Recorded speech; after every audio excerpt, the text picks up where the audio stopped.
Top quality और consistent performance के लिए सिर्फ सिल्वर पंप नाम याद रखना।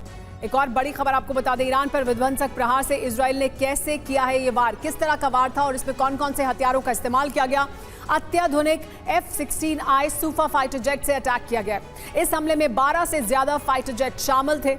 एटमी अड्डों को निशाना बनाया गया है, सैन्य ठिकानों पर हमला किया गया है।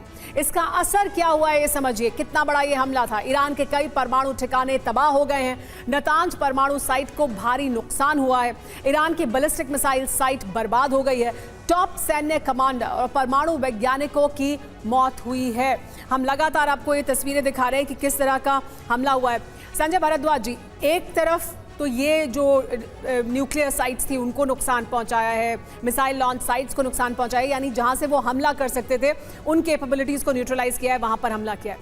लेकिन जो उनकी टॉप लीडरशिप खत्म की है, जो वैज्ञानिक जिनको मारा है, यानी आगे तक भी उन्होंने पूरी तरह से सफाया करने की कोशिश की है और बहुत बहुत पॉइंटेड अटैक्स किए हैं। क्या आपको लगता है कि इससे ईरान की पूरी तरह से क्या कमर तोड़ दी है इजराइल ने? देखिए सुमेरा, जो इजराइल का सबसे बड़ा कंसर्न था, इजराइल का ही नहीं, अमेरिका का और पूरे अरबियन वर्ल्ड का, चाहे वो सऊदी अरबिया हो, चाहे वो UAE हो, कोई भी कंट्री हो, वो सभी का एक सबसे बड़ा कंसर्न था कि अगर ईरान न्यूक्लियर पावर बनता है तो जो एक तो वो दावेदारी करेगा कि इस्लामिक वर्ल्ड की दावेदारी ईरान के पास आए।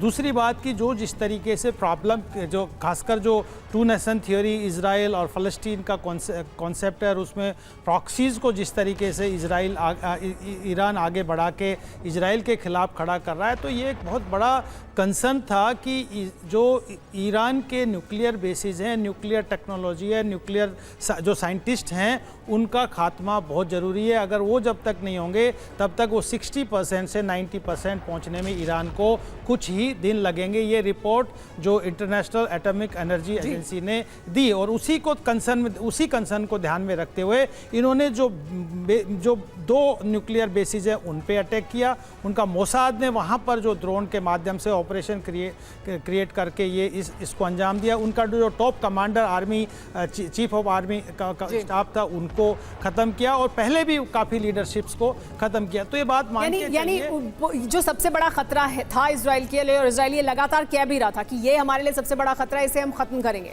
यानी उन्होंने परमाणु साइट्स को भी निशाना बनाया है और उस कैपेबिलिटी को जो आगे बढ़ा सकते थे वो तमाम वैज्ञानिक हो या उनकी टॉप लीडरशिप हो, उसको भी खत्म किया। सर वापस आपके पास आएंगे। एक और बड़ी खबर, ईरान पर अभी भी IDF के बड़े हमले जारी हैं।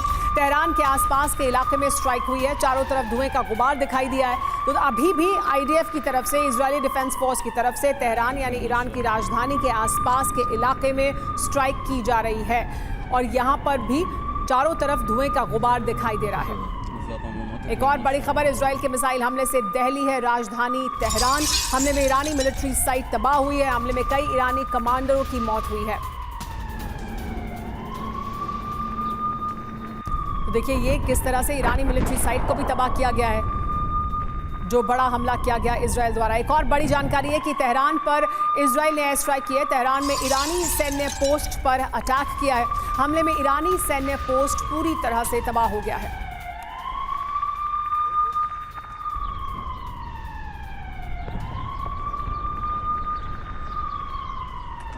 इजरायलियों को लेकिन नेतन्याहू ने अहम संदेश दिया। ये कहा कि युद्ध लंबे समय तक चलेगा, आपको सुरक्षित जगहों पर रहना पड़ सकता है।